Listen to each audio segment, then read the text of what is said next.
लक्ष्मीनाथसमारम्भां नादयामुनमध्यमाम् अस्मदाचार्यपर्यन्तां वन्दे गुरुपरम्परां श्रीमदे वराहमहादेशिकाय नमः। श्रीमदे श्रीरङ्गरामानुजमहादेशिकाय नमः। श्रीमदे वेदान्तरामानुजमहादेशिकाय नमः। श्रीवंशटकोप श्रीवेदान्तयतीन्द्रमहादेशिकाय नमः। अस्मत्सर्वगुरुभ्यो नमः. நமஸ்காரம். ஹரே கிருஷ்ணா. நல்விஷயம் அப்படிங்கிற தலைப்பில் நேற்றுக்கு அழகிய சிங்கர் சாதிச்சது பற்றி பார்த்துன்னு வந்தோம். அவர் என்ன சொன்னார்னாக்க, எதெல்லாம் அனித்தியம், அதாவது கண் பார்க்கறது எல்லாமே அனித்தியம், நம்ம எதெல்லாம் நித்தியம்னு நினச்சிட்டு அதோட பந்தப்பட்டு துன்பத்தில் ஆழ்ந்து பட்டிருக்கோமோ அது அத்தனையும் அனித்தியம். அப்படி இருக்கும்போது இந்த ஆத்மா போகிற வழிக்கு தர்மங்களெல்லாம் கொஞ்சம் கொஞ்சமாக காலம் இருக்கும்போதே சம்பாதிச்சுக்கணும் அப்படின்னு சொன்னார். ஏன்னா யம தர்மராஜன் சுற்றிகிட்டே இருக்கான். எந்த க்ஷணம் யாருக்கு பயணச்சீட்டு கொடுப்பான்னு தெரியாது. எல்லோரும் பயணச்சீட்டோடு தான் வந்திருக்கோம் ரிட்டர்ன் திரும்ப போகிறதுக்கு. அதில் இருக்கிற ஸ்க்ராட்ச் ரெக்கார்ட் மாதிரி டேட் மட்டும் டைம் மட்டும் போட்டு மூடி இருக்குது. இதை ஸ்க்ராட்ச் பண்ணி யாராலையும் பார்க்க முடியாது, அவன் தான் பார்க்க முடியும். அதனால் இருக்கிற சமயத்தை எப்படி இருக்குமோ தெரியாது, எவ்வளோ நாள் இருக்குமோ தெரியாது, அதுக்குள்ளே தர்மங்கள் எல்லாம் சம்பாதிக்கணும் அப்படின்னு சொல்லி எதெல்லாம் தர்மங்கள், அதை எப்படிலாம் சம்பாதிக்கலாம் சின்ன சின்ன வழியில் அப்படின்னு பல்வேறு தர்மங்களை சம்பாதிக்கிற வழியை பற்றியும் ஆச்சாரியன் சாதிச்சது. அப்புறம் அங்கே ஒரு கமா வச்சார். என்னன்னாக்கா, இந்த தர்மங்கள்லாம் சம்பாதிக்கலாம், ஆனால் இந்த மாதிரி சம்பாதிக்கிற தர்மம்லாம் எவ்வளோ காலம் நமக்கு பலன் கொடுக்கும் அப்படின்னு ஒரு கேள்வி கேட்குறார். கேளுங்கோ, ஒரு விளக்கு ஏற்றி வச்சோன்னா எத்தனை நாள் எரியும்? விளக்கில் எண்ணெய் இருக்கிற வரைக்கும் எரியும். அதை போல தான் நம்ம சம்பாதிச்ச தர்மங்களும் அனுபவிக்க குறைஞ்சுட்டே வரும். அப்புறமா மறுபடியும் முன்ன மாதிரியே ஆரம்ப நிலைமைக்கு வந்துடுவோம். அப்படின்னா என்ன பண்ணணும்? இதுக்கெல்லாம் மேற்பட்டதான ஒரு தர்மம் இருக்குது, அந்த தர்மத்தை பண்ணணும். அப்போ அந்த தர்மத்தை பண்ணணும்னா இப்போ இத்தனை நாளை சொன்ன இந்த தர்மங்களெல்லாம் விட்டுடணுமா அப்படின்னு கேட்பா. இந்த தர்மங்களெல்லாம் விட்டுடக்கூடாது, இந்த தர்மங்களையும் பண்ணணும். ஆனால் இந்த தர்மங்களை பண்ணுற போது இது பகவானுடைய பிரீத்திக்காக பண்ணுறேன், பகவானுக்காக பண்ணுறேன். எப்படி ஒரு சமைக்கும்போது எல்லாம் அவனுக்காகன்னு பண்ணுறோமோ அந்த மாதிரி அவனுக்காக எல்லாத்தையும் பண்ணுறோம் அப்படின்னு சொல்லிட்டு வரணும். அந்த மாதிரி பண்ணினா இந்த தர்மங்கள்லாம் அந்த அழிவில்லாத தர்மத்தில் சேர்ந்துடும் அப்படிங்கிறார். நம்ம வைஷ்ணவ சம்பிரதாயத்தில் கர்மானுஷ்டானங்களை செய்யும்போது, அனுசந்தானம் பண்ணும்போது ஒரு வச்சனத்தை சொல்கிறது வழக்கம், ஒரு மந்திரத்தை சொல்கிறது வழக்கம். அதாவது எல்லா இடத்துலையும் பிரவர்த்திச்சிருக்கிற அந்த பகவான் இந்த கர்மத்தை தன்னுடைய பிரீத்திக்காக தானே பண்ணுறான் அப்படின்னு. அது நம்முடைய பாவனையில் வரணும், நம்ம உள்ளத்துலேருந்து வரணும், அது ஸ்புரிச்சு வரணும். அது வரணுன்றதுக்காக இதை சொல்லிகிட்டே இருந்தாக்க ஒரு நேரத்தில் அது அந்த மாதிரி வரும் அப்படின்ற எண்ணத்தில் அதை வச்சுருக்கான். சத்தியாதனமாகட்டும், எந்த ஒரு இது பண்ணாலும் ஆரம்பிக்கிறச்சே பகவான் பண்ணிக்கிறான், முடித்ததுக்கப்புறம் பகவான் பண்ணிண்டான் அப்படின்னு சொல்லி முடிக்கிறது வழக்கம். அதை தான் ஆச்சாரியன் இங்கே சாதிக்கிறார். நம்ம தர்மங்களை பண்ணும்போது அந்த தர்மங்களை தான் பகவானுடைய பிரீத்திக்காக பண்ணுறோம், அப்போது அந்த பிரீத்தியை உத்தேசித்து செய்யணும் அப்படிங்கிறார். தொடர்ந்து அப்போது அந்த அழிவில்லாத தர்மம் என்ன கேளுங்கோ சொல்கிறேன் அப்படிங்கிறார். அவர் வியாசத்தை எழுதியிருந்தார். அந்த எழுதினது நம்ம படிக்கும்போதே ரொம்ப ஆச்சரியமாக நமக்கு உள்ளெல்லாம் என்னமோ பண்ணோம். இந்த அழகிய சிங்கரின் அமுத மொழிகள்ங்கிறது ரொம்ப ஒரு வசத்தியான நூல். இது நம்ம சம்பிரதாயம் மட்டும் இல்லை, எல்லாருக்கும் பயன்படக்கூடியது. ரொம்ப பெரிய தத்துவங்களெல்லாம் ரொம்ப சாதாரணமாக சொல்லியிருக்கார் கதைகள்லையும் இதுலேயும், நம்ம பேசுகிற லாங்குவேஜில். இது இப்போ நம்ம யார் சொல்கிறதுலையும் இந்த மாதிரி ஒரு எளிமையான லாங்குவேஜில் இருக்கிறதா எனக்கு தெரியல. கேட்க சொல்கிறார். அப்போ இந்த அழிவில்லாத தர்மம் என்ன கேளுங்க சொல்கிறேன். பக்தின்னு ஒன்று, சரணாகதி இன்னொன்று. இந்த ரெண்டு தர்மமும் எப்பொழுதும் அழிவே இல்லாத அந்த ஆனந்த ரூபமான மோட்சம்ன்ற பலனை கொடுக்கும். இப்போது மரம் கன்று வச்சாக்க வளர்ந்து பெரிய மரமாகி மாங்காய் காய்க்கிறது, அதை போல் இந்த பக்தி யோகங்கிறது வளர்ந்து அதிலேயே மோட்சம் காய்க்குமா? காய்க்காது. ஆனால் மோட்சத்தை அது எப்படி கொடுக்கும் அப்படின்னு நீங்கள் கேட்கலாம். கேட்டாக்க வேதம் ஸ்மிருதி இதெல்லாம் பகவான் ஸ்ரீமன் நாராயணனோட உத்தரவு, சட்டம். அதாவது இந்த மாதிரி நல்ல காரியங்கள்லாம் பண்ணால் நான் இந்த பலனை கொடுக்குறேன், இந்த மாதிரி தப்பு காரியங்களை பண்ணால் நான் இந்த மாதிரி தண்டிக்கிறேன் அப்படின்னு பகவான் உத்தரவு போட்டிருக்கான். இப்போது பாதையில் ஒரு வழி பாதை இருக்கும், அந்த பக்கமாக போகக்கூடாது, போனாக்க அதுக்கு அபராதம் போட்டுடுறா. இப்போ 2 சக்கர வண்டியில் போனாக்க தலைக்கவசம் போட்டுட்டு போகணும், தலைக்கவசம் போட்டுட்டு போகலன்னாக்க அபராதம் விதிக்கிறா. 2 பேர் போகிற வண்டியில் 3 பேர் 4 பேர் உட்காந்து போனா, அனுமதிக்கப்பட்ட வேகத்தை தாண்டி போனா அபராதம். அந்த மாதிரி அரசாங்கம் வந்து சட்டம் போட்டிருக்கு. அந்த சட்டத்தை மீறினாக்க தண்டனை கொடுக்குறாளோ இல்லையோ, அந்த மாதிரி பகவான் அவர் போட்ட சட்டத்தை மீறி அந்த சட்டத்தின்படி நடக்கலைன்னாக்க அவர் வந்து தண்டிக்கிறார். சாஸ்திரம் இப்படி இருக்கு. நாம எத்தனையோ கோடிக்கணக்கான ஜென்மங்களை அடைஞ்சிருக்கோம், சுகதுக்கங்களை அனுபவிச்சுட்டு வந்துருக்கோம். இன்னும் எத்தனையோ கோடி கோடி கோடி குற்றங்களை பண்ணியிருக்கோம். இது எல்லாத்தையும் பகவான் கணக்கில் எழுதி வச்சுட்டு இருக்கான். அவன் செய்யக்கூடாதுன்னு சட்டத்தில் சொல்லியிருக்கிற குற்றங்களெல்லாம் நம்ம பண்ணியிருக்கிறதுனால பகவானுக்கு நம்ம கிட்ட கோபம் இருக்கு. இப்போ அப்பாவுக்கு வந்து குழந்தைகிட்ட பாசம் இருக்கும். இது நடுவில் வந்து அடியனுடைய சிறிய விளக்கங்கள். அப்பாவுக்கு குழந்தைகிட்ட பாசம் இருக்கும். ஆனால் அவன் தப்பு பண்ணுவது கண்டிக்கிறார், கோவப்படுறார், அவனுக்கு வேண்டியதெல்லாம் கொடுக்குறார். அப்போ வந்து அவன் தப்பு பண்ணனா கோவம் வருது, நியாயம் இல்லையா? அந்த மாதிரி பகவானுக்கு கோவம் வருதான் சொல்றார். அப்போ நம்ம வந்து மோட்சம் வேணும் அப்படிங்கிறதுக்காக சாஸ்திரத்தில் சொல்லியிருக்கிற மாதிரி பக்தி யோகத்தை பண்ணினாக்க, அனுஷ்டானம் பண்ணினாக்க பகவானுக்கு நம்ம கிட்ட இருக்கிற கோபத்தை அது குறைக்கிறதான். நம்ம வந்து பக்தி யோகம் பண்ணினாக்க நம்மளுடைய தப்பெல்லாம் பகவான் மன்னிச்சுடுறான், மோட்சத்தை கொடுத்துட்றான், வைகுந்தத்துக்கு அழிச்சுட்டு போயிடுறான், அங்கே போய் ஆனந்தத்தை கொடுக்குறான். ஆனால் இந்த பக்தி யோகம் வந்து பண்ணுறது அவ்வளோ சுலபம் இல்லை. இவ்வளோ மகிமை இருக்கிற அந்த பக்தி யோகத்தை பண்ணுறதுக்கான மனுஷா யாரும் இப்போ இருக்கிற மாதிரி தெரியல அப்படின்னு ஆச்சாரியனே சொல்கிறார். பெருமாள்கிட்ட ரொம்ப அதிகமாக பக்தி இருக்கிறவா நிறைய பேர் இருக்கா. ஆனால் பக்தி யோகம் பண்ணுற வேதாந்திகள்லாம் எங்கேயானு காட்டில் இருக்காளோ என்னமோ தெரியல. பத்ரிகாஷ்டமத்துக்கும் தாண்டி அங்கே எங்கேயோ இருக்காளோ என்னமோ தெரியல. ஏன்னா பக்தி யோகன்றது வந்து அஷ்டாங்க யோகம். இப்போ நாம் பகவான்கிட்ட வைக்கிறது பிரீத்தி. அந்த பிரீத்தி தான் பக்தி. நம்மளை விட பெரியவா கிட்ட நம்ம வந்து ஒரு பிரீத்தி, ஒரு அன்பை வைக்கிறோம் இல்லையா, அதுக்கு பக்தின்னு பேர். குரு பக்தி, தெய்வ பக்தி, பாகவத பக்தி, இந்த மாதிரிலாம் அதுக்கு பேர் வச்சுன்னு சொல்றது வழக்கம். இப்போ பக்தி யோகம்னா என்ன? பக்தி யோகம்னாக்க தனியாக ஒரு இடத்துல உட்காந்துட்டு ரொம்ப உயரம் இல்லாமல் ஒரு பலகையோ பீடத்தையோ போட்டுண்டு, அது மேலே தர்பாசனம் போட்டுண்டு, அது மேலே மாந்தோலை போட்டுண்டு, அது மேலே நல்ல சுத்தமான வஸ்திரத்தை போட்டுண்டு உட்காந்துக்கணும். இந்த புலன்களெல்லாம் அடக்கி அசையாமல் வச்சுக்கணும். பகவானை அனந்த கல்யாண குணங்களோடு இருக்கிற இந்த பகவானை வந்து நம்ம எந்த வித்தியை உபாசிக்கிறோமோ அதுக்கு அனுகுணமான லக்ஷ்மியோட கூடிய அந்த பகவானுடைய திருமூர்த்தியை ரொம்ப சந்தோஷத்தோட பரம பிரீத்தியுடன் அப்படிங்கிறார். இடைவிடாமல் தினந்தோறும் அப்படி முடிஞ்ச வரைக்கும் தியானம் பண்ணிகிட்டே வரணும். இந்த மாதிரி மரணகால பரியந்தம் உபாசனை பண்ணிட்டு வரணும். இது பக்தி யோகம். நித்தியப்படி பண்ண வேண்டிய கர்மானுஷ்டங்களையே சரியவர பண்ணாமையும், சஞ்சலமான மனசுகள் உடையவர்களாயும், சோம்பேறியாகவும், உள்ளபடி விஷயங்கள் என்னன்னு அறிஞ்சிக்காம இருக்கிறவர்களாகவும், சிற்றின்பத்திலேயே மூழ்கி மூழ்கிக்கிறவர்களாகவும், ஆத்மாவுக்கு வஞ்சனை பண்ற ஆத்ம வஞ்சர்களாகவுமே இருக்கிற நம்மால இந்த முன்னாடி சொன்ன இந்த பக்தி யோகத்தை செய்யறதுக்கு நமக்கு யோகியதை இருக்குதா அப்படின்னு நாமளே தான் முடிவு பண்ணிக்கணும். ஆள வந்தார், பாஷ்யக்காரர், இந்த மாதிரி ஆச்சாரியார் எல்லாரும் மோட்சத்துக்காக பக்தி யோகம் பண்ணினதா தெரியல. நம்ம பூர்வாச்சாரியார்கள்லாம் சாஸ்திரங்களை வச்சுட்டு பரத்தத்துவ நிர்தாரணம் பண்ணியிருக்கா. அதாவது அதை வந்து நமக்கு நிர்ணயம் பண்ணி கொடுத்துருக்கா.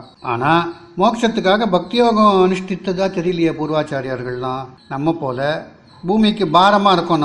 நம்ம பாரமாக இருக்கோம். எல்லாம் ஆச்சாரியன் சொல்கிறார், அவர் சொல்கிறார். அதாவது அவர் சொல்கிற மாதிரி நமக்கு வந்து புத்திமதி சொல்கிறார். நம்மளாம் பூமிக்கு பாரமாக இருக்கிறவா, பக்தி யோகம் செஞ்சு மோட்சத்தை அடைஞ்சிக்கிறவா இப்போ உலகத்தில் யாருமே கிடையாது. பின்னாடி எப்போதாவது எந்த யுகத்திலாவது பிறக்கலாம். இப்போ நம்ம மாதிரி இருக்கிறவாளுக்கு வருத்தம் வந்து சில இடங்களில் போய் பகவத் விஷயங்களை கேட்கறது, பகவத் கதைகளை கேட்கறது, இந்த விஷயங்களை கொஞ்சம் தெரிஞ்சுட்டு மோட்சம் வேணும் அப்படிங்கிற ஒரு ஆர்வம் வரும், ரொம்ப ஆர்வம் வரும். அப்போது பக்தி யோகம் தவிர வேறு வழி இருக்கா அப்படின்னு கேட்டாக்க கட்டாயம் உண்டு அப்படின்னு சாஸ்திரத்தை சொல்லியிருக்கு. அந்த வழி என்ன? அதுதான் சரணாகதி. அது பிரபத்தி, பரநியாசம், அதிருஷ்டம், ஆத்ம நிக்ஷேபம், இந்த மாதிரி பல பேர் வச்சு சொல்கிறான். இந்த சரணாகதியை ஒருத்தன் பண்ணிட்டான்னாக்க இவன் அநேக கோடி ஜென்மங்களில் பாவங்கள் அத்தனையும் அந்த லக்ஷ்மி மணாளன் வந்து மன்னிச்சு வைகுந்தம் கொடுத்துட்றாராம். சரி, இந்த சரணாகதியை யார் சொன்னது அப்படின்னு கேட்டால், பக்தி யோகத்தை சொன்னானே வேத புருஷன், அவனே தான் இந்த சரணாகதியை சொல்லியிருக்கான். கீதையில் சரணம் விரஜ சர்வ பாபேப்பியோ மோக்ஷயிஷ்யாமி அப்படின்னு கிருஷ்ணன் வந்து உபதேசத்தை முடிக்கிறாரே. ராமபுரானும் சக்ருதேவ பிரபன்னாய அப்படின்னும் வராக பெருமாளும் இந்த சரணாகதியை சொல்லியிருக்காளே. ரொம்ப மகா பாபினா அந்த மாதிரி மகா பாபியா இருக்கிற வாழ்க்கை இந்த சரணாகதி உபயோகப்படுமா அப்படின்னு சந்தேகப்படாதீங்க. ஏன்னா சர்வ பாபேப்பியோ மோக்ஷயிஷ்யாமி அப்படின்னு கண்ணன் சொல்லியிருக்கான், உறுதி கொடுத்துருக்கான். பாவம் செஞ்சவா என்கிட்ட வந்து சரணமடைஞ்சா எல்லா பாபங்களையும் நான் மன்னிக்கிறேன், போக்கடிச்சு விடுறேன் அப்படின்னு தானே அதுக்கு பரம தாத்பரியம். பாபம்னா முடியல, அதாவது பாபம்னா கடைசியா அதுக்கு அர்த்தம் என்னன்னாக்க பரமபுருஷனோட அப்ரீத்தி. அவனுக்கு தந்தைக்கு கோவம் வர மாதிரி அவனுக்கு வர அப்ரீத்தி. அவன் நம்ம சொன்னதை பண்ணல பாரு, ஏன்னா நம்ம அவனுக்கு தாழ்வானவன், நம்ம வந்து அவனுக்கு வேலைக்காரன். எஜமான் சொன்னதை பண்ணலன்னா எஜமானுக்கு கோவம் வருமோ இல்லையோ. நம்ம மனைவி, அவன் பர்த்தா. சில விளக்கங்கள் இடையில அடியன் பர்த்தா சொல்றத மனைவி கேட்கலன்னாக்க கணவனுக்கு கோவம் வரும். நண்பர்கள், சக்கா நண்பர்களுக்கு கூட ஒரு நண்பன் சொல்லும்போது இன்னொருத்தன் கேட்கலன்னா கொஞ்சம் ஒரு சின்ன வருத்தம் ஏற்படும். இந்த மாதிரி தான் அவனுக்கு அந்த ஒரு கோபம் வருது, அப்ரீத்திங்கிறாத பிரீத்தி அப்ரீத்தி அப்படின்னு ஸ்ரீபாஷ்ய சுக்தியில சொல்லியிருக்குன்னு ஆச்சாரியன் சாதிக்கிறார். இப்போ நம்ம எதுக்கும் பயப்பட வேண்டாம். ஏன்னா நம்மோட தசராத்திர ஜாதி, அதாவது பங்காளி, 10 நாள் பங்காளி அப்படி இருக்கிற அந்த காக்காசுரனே எங்க கம்பேர் பண்றாரு பாருங்க. நம்ம அந்த காக்காசுரனே ஸ்ரீ ராகவன்ட்ட சரணம் அடைஞ்சு அனுகிரகத்துக்கு பெற்றிருந்தான் இல்லையா. அப்படின்னா நாம ஏன் பயப்படணும்னு கூறத்தாழ்வான் சாதிக்கிறாராம். மேலும் தொடர்ந்து சொல்றார், எத்தனை யாக யஜ்ஞாதிகள் பண்ணாலும் எல்லா பாவங்களும் போகாது. எத்தனை தடவை ராமாயணம் வாசிச்சாலும் எல்லா பாவங்களும் போகாது. எத்தனை கருட சேவை சேவிச்சாலும் எல்லா பாவங்களும் போகாது. எத்தனை கோடி ரூபாய் தானம் பண்ணாலும் எல்லா பாவங்களும் போகாது. எவ்வளவு அன்னதானம் பண்ணாலும் எல்லா பாவங்களும் போகாது. எவ்வளவு தசதானங்கள் பண்ணினாலும் எல்லா பாவங்களும் போகாது. எல்லா பாவங்களும் போகலைன்னா பரமபதம் அப்படிங்கிற இந்த மோட்சத்தை அடைய முடியாது. அதனால இந்த பரமானந்தத்தை அனுபவிக்கிற இடமான வைகுந்தம் வேணும்னாக்க ஸ்ரீமன் நாராயணனோட திருவடிகளை சரணம் அடைய வேண்டும். நானே நானாவித நரகம் புகும் பாவம் செய்தேன், துக்கங்களை எல்லையில்லாமல் அனுபவித்தேன். பாவங்கள் செய்யும் போது எதையும் லட்சியம் செய்யாமல் யாரையும் லட்சியம் செய்யாமல் செய்தேன். அதற்கு பயனாக எத்தனையோ நரகங்களில் கஷ்டத்தை அனுபவித்தேன். இப்பொழுதும் அனுபவித்துக் கொண்டிருக்கிறேன். கை கொடுப்பார் யாரும் இல்லை. லக்ஷ்மிகாந்தனே, தயாசாகரனே, ஆபத் பாந்தவா, அநாத ரக்ஷகா, பிரணதார்த்திஹரா, சரணாகத ரக்ஷண தீட்சிதா, சர்வஜா, சத்தியசங்கல்பா. தாயும் தந்தையுமான நீங்கள் கைவிட்டால் குழந்தைகளான எங்களை ரட்சிக்க யார்தாம் உலகில் இருக்கிறார்கள்? உங்களுடைய திருவடிகளை சரணமாக அடைகிறேன். உங்களுடைய திருவடிகளில் சரணமடைந்த முன்னோர்களுக்கு மோட்சம் அளித்து ரட்சித்தது மாதிரி மகாபாபியான அடியனுடைய பாவங்களையும் மன்னித்து மறுபிறவி இல்லாத பதவியை தந்து ரட்சிக்க வேண்டும். இந்த மாதிரி நிறைய விஷயங்கள் இந்த சரணாகதியில் அடங்கியிருக்கு. அந்த சரணாகதியை மொத்தம் பண்ணிட்டான்னாக்க அந்த லக்ஷ்மி சமேதனான பிரமாத்வா கிட்ட பக்தி யோகத்தினால் வரக்கூடிய பலன் என்னன்னாக்க அந்த பகவானுடைய நிகிரக நிவர்த்தி, பகவானுக்கு ஏற்பட்ட அப்ரீத்தி நிவர்த்தி ஆயிடுறது. அந்த நிவர்த்தியும் பகவானோட அனுகிரகத்தையும் உண்டு பண்ணி சரணாகதி நமக்கு பலன்களை பகவானையே கொடுக்குற மாதிரி பண்றது. நம்ம மாதிரி இருக்கிற அசக்தர்கள்லாம் மோட்சம் வேணும்னாக்க மோட்சத்தை அடையிறதுக்கு இந்த காலத்துல சரணாகதி தான் தகுந்த உபாயம். ஆச்சாரியன் சாய்க்கிறார், ஏமாந்து போயிடாதீங்க. ஆச்சாரியர்கள் நிறைய பேர் இருக்கா. 5 நிமிஷத்துல பண்ணி முடிக்க கூடியது இந்த சரணாகதி. ரொம்ப செலவு இல்லை, உடம்புக்கு சிரமம் கிடையாது, ஹோமம் கிடையாது. அநியாயமா கெட்டு போறோமே, மேல வரப்புற ஜென்மத்துல எல்லாம் என்ன கஷ்டம் வருமோ அப்படின்னு கொஞ்சம் வருத்தம் இருந்தா போறோம். அதனால ஏமாந்து போயிடாதீங்க. ஆச்சாரியார்கள்ட்ட போய் பரநியாசத்தை பண்ணிக்கோங்க. நம்ம கிட்ட இருக்கிற பாரத்தை அவன்கிட்ட இறக்கி வச்சுடுறோம். அதைத்தான் ஆச்சாரியன் சொல்லி இந்த வியாசத்தை முடிக்கிறார். அடியேன் இதை ரொம்ப நீண்ட காலம் முன்னாடி முதல்ல வாசித்தது. இந்த புத்தகம் ஸ்ரீ அழகிய சிங்கரின் அமுத மொழிகள் 2 பாகமாக இருக்குது. இது என்னுடைய ஒரு ஃபேவரட் புஸ்தகங்களில் ஒன்று. ஏன்னா நமக்கு கொஞ்சம் மனசு சஞ்சலம் ஏற்படுறச்சையோ, இல்லை ஆங்கிலத்தில் சொல்லணும்னா டிப்ரெஷனுங்கிறாளே, இல்லை ஐ எம் லிட்டில் டவுன் யார் டுடே அப்படிங்கிறாளே, மூடு சரியில்லைம்மா அப்படிங்கிறாளே, என்னமோ தெரில, ஏதோ போரா குறையா ஒரே போராதா நடந்துருக்கு. எல்லாமே நம்ம மனசுடைய வார்த்தைகள் இதெல்லாம். இந்த மாதிரி நம்ம வாழ்க்கையில் இந்த அனித்தியம்னு அவர் சொன்னது அத்தனையும் பார்த்தோன்னா எவ்வளோ உண்மை. அதை பிடிச்சின்னு தொங்கிட்டு இருக்கிறதுனால தானே இதெல்லாம் வருது. இதெல்லாம் விட்டு போனால் போகிறோம். அது சுலபத்தில் வராது, ரொம்ப கஷ்டம். எல்லாம் சொன்னாலும் என்ன, ஒரு தரம் இந்த மாதிரி ஏதோ சொல்லிட்டு வரும்போது ஒரு ஃப்ரெண்டு ஸ்ரீ கேட்டேன், அப்படின்னா இதெல்லாத்தையும் விட்டுடணும்னு சொல்கிறியா அப்படின்னா. அது நாம விட்டுடணுன்னு. இந்த விட்டுடுறதுன்னா என்னன்றது இன்னொரு இது இருக்குது. மனசு இதை ஒட்டக்கூடாது. ரொம்ப சுலபம் சொல்கிறதுக்கு, ரொம்ப கடினம் ஃபாலோ பண்ணுறதுக்கு. கடினம்னு நினச்சா கடினம் இல்லை, என்னால் அபியசிக்க முடியும் அப்படின்ற விவேகமும் வைராக்கியமும் இருந்ததுன்னா சுலபம். கொஞ்சம் கொஞ்சமாக இதுக்கு பல உதாரணங்கள் கொடுக்கலாம். அதெல்லாம் இந்த ஆச்சாரியனுடைய விஷயத்தை சொல்கிற இடத்துல நான் அடியனுடைய விளக்கங்களை சேர்க்க விரும்பலை. இதில் சொல்லியிருக்க விஷயம் மொத்தமும் ஸ்ரீமத் அழகிய சிங்கர் சாதிச்சது அவருடைய புஸ்தகத்தில். இது நம்ம சாரம் சாரத்தை இவ்வளோ எளிமையாக இவ்வளோ சுலபமாக யாராலும் சொல்ல முடியும். ஏன்னா பரநியாசம் பண்ணிண்டா என்ன எல்லாரும் உடனே அதுக்கு சில கண்டிஷன் இருக்குது. அதே ஆச்சாரியன் சொல்கிறார், பகவான் நம்மக்கிட்ட சில வாக்குறுதியெல்லாம் பெற்றிருக்கிறான், அதை பெற்றுண்டு தான் நமக்கு இதை தரேன்னு சொல்கிறான் அவன் அப்படின்னு சொல்கிறார். அது இன்னொரு வியாசத்தில் இருக்குது. இதோட தொடர்ச்சியாக அதையும் பார்ப்போம். அப்போ ரெண்டுத்துக்கும் நம்ம தொடர்பு ஏற்படுத்தி பார்த்தோம்னாக்க இவ்வளோ தான் மொத்தம் பண்ண வேண்டியது. இதைத்தான் நடாதூர் அம்மாள் ஒரு 6 வசனம் இருக்குது. அடியனை பொறுத்த வரைக்கும் அவ்வளோதான் மொத்தம் நம்ம தெரிஞ்சுக்க வேண்டியது. அதை தெரிஞ்சுட்டு அதை நடைமுறைப்படுத்துறது தான் முக்கியம். ஆச்சாரியன் என்ன சொல்கிறார், ஏமாந்து போயிடாதீங்கோ அப்படிங்கிறார். ஆச்சாரியால்தான் எத்தனையோ பேர் இருக்கா, ஏமாந்து போயிடாதீங்கோ அப்படிங்கிறார்.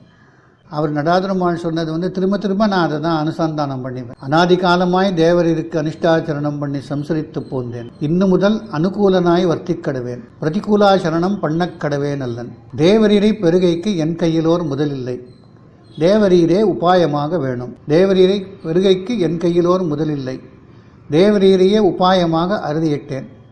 தேவரீரே உபாயமாக வேணும்.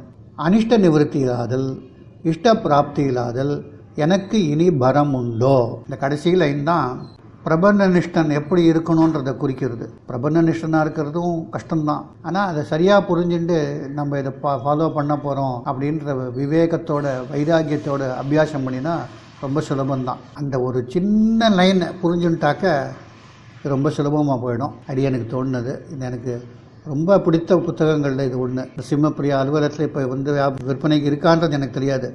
யாருக்கான ஆசை இருந்ததுன்னா அதை படிக்கணுன்னா வாங்கி வாசிச்சு பாருங்க. ரொம்ப வசதியான புஸ்தகங்கள். ஏன் வசதின்னு திருப்பி சொல்கிறேன்னாக்க, அவ்வளோ வசதியான விஷயத்தை ஒரு லாலிபாப் மாதிரி நம்ம கொடுக்குறாரு பாருங்க. அதுதான் ஆச்சாரியனுடைய அழகு. அடியனுக்கு அடியன் ஆண்டவனாசிரமத்தை சேர்ந்தேன். ஆனால் எனக்கு ஆச்சாரியர்கள் எல்லார் மேலேயும் ஒரே என்னுடைய ஆச்சாரிய ஸ்வரூபமாக தான் நான் அடியனுடைய ஆச்சாரிய ஸ்வரூபமாக தான் அத்தனை ஆச்சாரியாலையும் பார்க்குறேன். அதே மாதிரி விஷயங்களை தெரிஞ்சுக்கணும், ரொம்ப பிரமாதமாக தெரிஞ்சுக்கணும், சுலபமாக தெரிஞ்சுக்கணுன்னாக்க ஆண்டவனாசிரமத்தில் அம்மூர் நரசிம்மாச்சார் சாதிச்ச பகவத்கீதை புஸ்தகம் இருக்குது. அது 100 ரூபா 150 ரூபா. அந்த புஸ்தகம் வரக்கூடாதுன்னுலாம் சில பேர் முயற்சி பண்ணான். ரங்கநாத பாதுகால அவர் எழுதின்னு வந்தது. 99 பிராயமோ திருநட்சத்திரமோ இருந்தார் சுவாமி. அதுக்கப்புறம் அது ஸ்ரீமுஷ்ண ஆண்டு வந்ததுக்கப்புறம் தான் அதை பிரகாசப்படுத்தணும்னு கொண்டு வந்தா. 100 ரூபாயோ 150 ரூபாயோ இருந்தது. இப்போ 350 ரூபா வேலை. ஆனால் அற்புதமான புக்கு. இப்போ நங்கநல்லூரில் ஒரு பாகவதா கைங்கரியம் அழிக்கிறவர்களில் கைங்கரியம் பண்ணுறவா ரொம்ப அவாத்தில் இப்போ பகவத்கீதை அந்த புஸ்தகத்தை ஏராளமாக வாங்கி எல்லாருக்கும் கொடுத்துருக்கா. இலவசமாகவே கொடுத்துருக்கா. அதுலேயும் ரொம்ப சுலபமாக நம்ம விஷயங்களை ஒரு எளிமையான மொழியில் தெரிஞ்சுக்கலாம். சம்பிரதாயம் அப்படின்னு சொல்லி நமக்கு ஒன்றும் புரியாத பாஷையில் பேசிட்டு நம்ம அதை பற்றி சொல்லிட்டு இருக்கிறதுல பிரயோஜனம் கிடையாது. அதை நம்ம லாங்குவேஜில் சொல்லும்போது நம்ம உள்ளே இறங்கும். அடுத்தது அதை மனனம் பண்ணி அப்படியே அப்போ என்ன ஆகும், அந்த சன்னியாசி குணம் மாதிரி வந்துடும். இது நாம் இப்படி மாட்டின்ட்டோமே, இதுலேருந்து தப்பிக்க முடியலையே, பகவத் குணங்களை நம்மளால் அனுபவிக்க முடியலையே அப்படின்னு நிர்வேதப்படுறவாளுக்கு இதுதான் பதில். பண்ணியாச்சு, எல்லாத்தையும் பகவத் பிரீத்திக்காக இப்படி பண்ணிட்டுருக்கோம் அப்படின்னு பண்ணிட்டு போனோம்னாக்க எல்லாம் நமக்கு இந்த தேகாவசனத்துக்கு முன்னாடியே கூட அந்த பகவத் குண அனுபவங்கள்லாம் ஏற்படும் அப்படிங்கிறது பெரியவாளோட வாக்கு.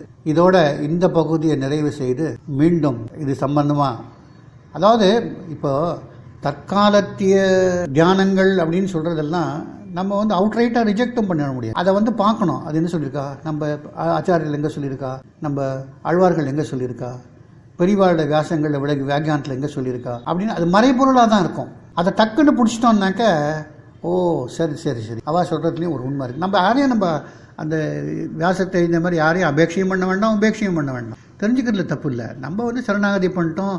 அது சரணாகதி பண்ணிட்டா எப்படி இருக்கணுன்றது ரொம்ப மிகப்பெரிய விஷயம். அது வெறும்ன ஆகாரத்திலான மட்டும்ன்றது கிடையாது. அதில் அது எப்படி இருக்கணுன்றது இன்னொன்று இல்லை. அதை ஒரு தனியாக ஒரு பகுதியில் பார்ப்போம். ஆச்சாரியன் சொல்கிறது தான் நம்ம மனசில் ரீங்காரம் விட்டுருக்கோம். ஏமாந்து போயிடாதீங்கோ அந்த ஆத்மாக்கியம். யாரான்னு ரொம்ப முடியல, அவளுக்கு சுவாசம் இழுத்துட்டுருக்கு, ஏதோ இது நாய் நரி பண்ணி எந்த ஈ கொசு எந்த ஜென்மம் யாருக்கு வேணும், எந்த ஆத்மாவுக்கு வேணுனாலும் இந்த பரசமர்ப்பணம் பண்ணலாம். பண்ண முடியலையா, ஆச்சாரியாளுக்கு ஃபோன் பண்ணி இந்த மாதிரி நிலைமை பண்ணுங்கன்னு பண்ணிடுவா. அடியனுடைய துணைவியாரே ரொம்ப உடம்பு சரியில்லாமல் இருந்தபோது ஆசிரமத்துக்கு ஃபோன் பண்ணோம். அப்புறம் நேரில் நான் போய் ஆபத் பரநியாசம் பண்ணிட்டு வந்தேன்.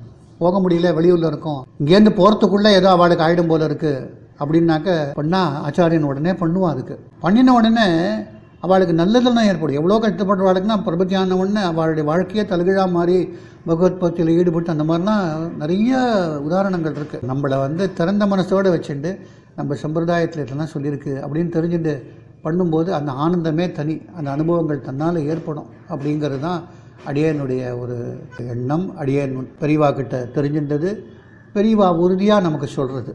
ஹரே கிருஷ்ணா, ஹரே கிருஷ்ணா.